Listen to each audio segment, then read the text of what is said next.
Puducherry Bharathi foundation சார்பில் நடைபெற்ற ரவுத்திரம் பழகு போதைப்பொருள் இல்லா புதுச்சேரி விழிப்புணர்வு நடைப்பயணத்தில் துணைநிலை ஆளுநர் கைலாஷ்நாதன் கலந்து கொண்டு போதைப்பொருள் ஒழிப்பு உறுதிமொழி எடுத்துக்கொண்டார்.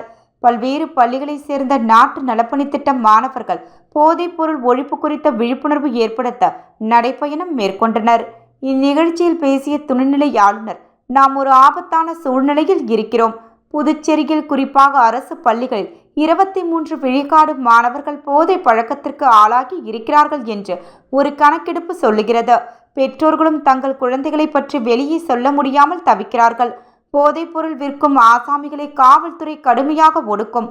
ஆனால் மாணவர்களை தங்களை தாங்களே தற்காத்து கொள்ள வேண்டும். சக நண்பர்களையும் வழிநடத்த வேண்டும். புதுச்சேரியில் இருக்கின்ற மாணவர்கள், இளைஞர்கள் அத்தனை பேரும் போதைப் பொருளை முற்றிலுமாக ஒழிப்பதற்கான இயக்கமாக செயல்பட வேண்டும். ஒரு வளமான ஆரோக்கியமான பாரதத்தை உருவாக்கும் தகுதியும் திறமையும் உள்ளுக்குள் இருக்கிறது என்று தெரிவித்தார்.